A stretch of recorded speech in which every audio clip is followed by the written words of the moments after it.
আজিৰ সংসাৰত বেছি ভাল হোৱাটো একেবাৰে ভাল নহয়। যদি পেলোৱা মানুহ আপোন হয় তেন্তে উঠিবলৈ বহুত সময় লাগে। আজিৰ জামানাত মানুহে আপোনাক সন্মান তেতিয়ালৈকে কৰিব যেতিয়ালৈকে আপোনাৰ দৰকাৰ হ'ব। সদায় হাঁহি থাকিবলৈ শিকক, নহ'লে মানুহে আপোনাক দুখত থাকিবলৈ শিকাই দিব। যদি আপোনাক কোনোবা কয় সলনি হৈ গৈছ বুলি, তেতিয়া 95% চান্স থাকে আপুনি সেইটো কাম কৰিব বন্ধ কৰি দিছে যিটো মানুহে আপোনাক কৰাব বিচাৰে।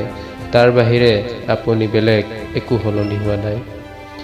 ঘূৰি সেইসকল মানুহ আহে যিসকল খঙাই গুচি যায়, যিসকল অন্তৰৰ পৰা ভাগি যায়, সেইসকল কেতিয়াও ঘূৰি নাহে।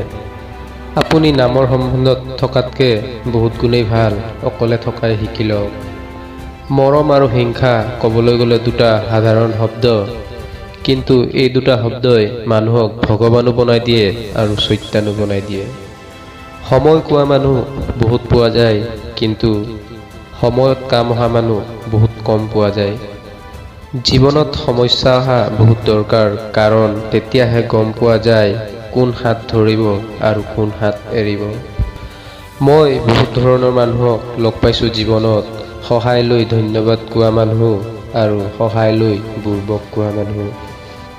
সময়ৰ আগত পোৱা বস্তু কেতিয়াও লগত নাথাকে, আৰু সময় পাৰ হৈ যোৱা পাছত পোৱা বস্তু কেতিয়াও কামত নাহে। মোৰ তল পৰাৰো আদত নাই আৰু বেলেগক তল পেলোৱাও আদত নাই। অকল কেইটামান সপোন আছে, সেইকেইটা পূৰ কৰাৰ চেষ্টাত লাগি আছোঁ।